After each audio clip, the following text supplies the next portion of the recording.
Всем привет! Сегодня речь пойдет о творожном креме. Для меня это универсальный крем. Им я покрываю торты, оформляю капкейки, рисую также на нем, приклеиваю мастичные аппликации. И также его можно использовать и в начинку. И чтобы не ссылаться постоянно на несколько роликов, где я урывками говорю о нем, либо готовлю его, решила сделать отдельное видео своего любимого крема.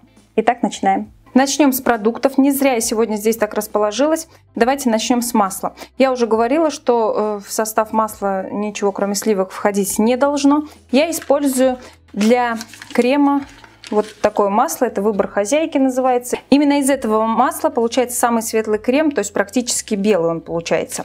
Вот. Если мне не нужен прям сильно кипельно-белый крем, и если я его буду окрашивать, то я беру той же фирмы масло, только в 400-граммовых таких пачках. Оранжево с белым там упаковка. Так, дальше. Насчет творога. Тоже много девочек жаловалось, что получается крем с вкраплениями творога, то есть даже если они это все пробивают блендером, не получается именно вот такой гладкий крем не получается, и гладкая поверхность торта, соответственно, не получается. Беру я самый обычный творог, он 9%, продается во всех супермаркетах, срок годности 7 суток, и обновление этого товара в супермаркетах происходит практически каждый день. То есть у меня вот здесь получается дата 26.04, то есть купила я его вчера, и ему 1 день. Если с даты изготовления прошло уже больше 3 дней, то такой творог я не беру, так как уже выделяется сыворотка и не очень хороший крем получается. Так, далее. Пробовала брать более дорогой творог в таких красивых упаковках, хранится он чуть ли не месяц. Получается безобразный крем вот именно с вкраплениями творога, который никак не пробивается блендером. Далее идет сахарная пудра обычная и сгущенка тоже самая обычная. Кстати, желтизну крему также может давать и сгущенку, но здесь уже ничего не поделаешь, мы можем это изменить лишь вот выбором масла, более светлое выбираем. Кстати, можно даже еще посмотреть, когда будете выбирать масло в супермаркете или в магазине, немного приоткрыть вот так упаковку и посмотреть. Если оно желтое, то есть оно сразу видно у него даже по внешнему виду. Если желтое, то и крем у вас будет желтый. Количество сахарной пудры и количество сгущенки вы можете сами контролировать. Я поначалу добавляла чуть больше, чем сейчас, но мне казалось, что какой-то чересчур сладковатый получается крем, поэтому я уменьшила, у меня получается здесь одинаковое количество, 50 граммов сахарной пудры и 50 граммов сгущенного молока беру именно на это количество крема.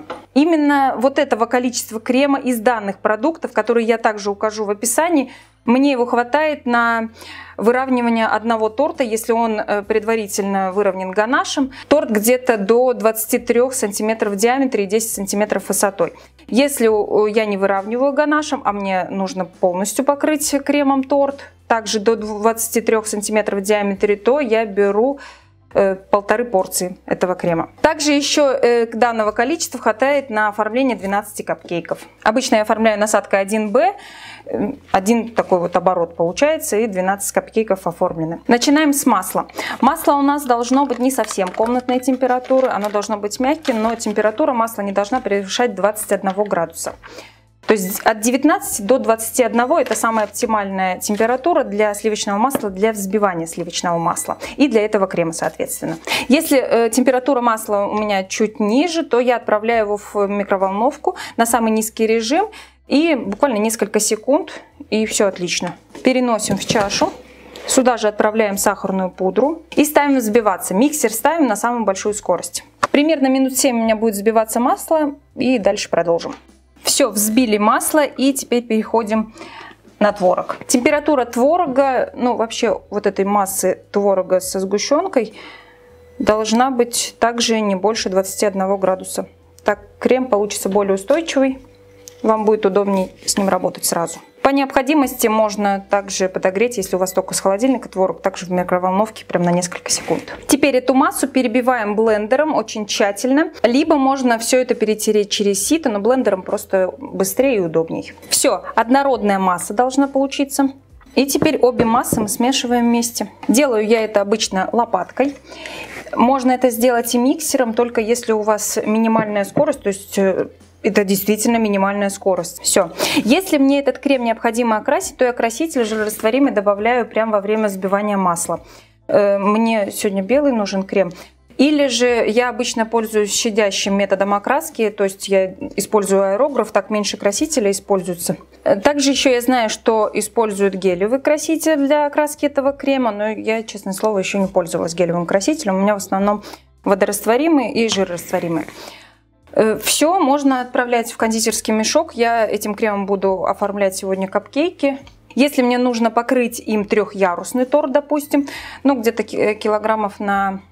до 8 килограммов, вот, то я делаю двойную порцию этого крема. И торт у меня заранее уже выровнен ганашем. Я это делаю для того, чтобы после транспортировки торт остался в том же виде, в каком я его и оформила. Оформленные торты этим кремом вы можете все наблюдать в моем профиле в Instagram. Там их великое множество, этих тортов, потому что работаю я этим кремом уже год. И я знаю, что многим девочкам тоже очень сильно понравился этот крем. Я надеюсь, вам он тоже понравится. На этот же крем я кладу и мастичные элементы. Немного даю в холодильнике подзастыть. И все. Мастику я использую топ-продукт. Именно она на этом креме не течет. Уже проверено мною неоднократно. Я, как всегда, желаю вам удачи в ваших начинаниях. Всего вам самого-самого доброго.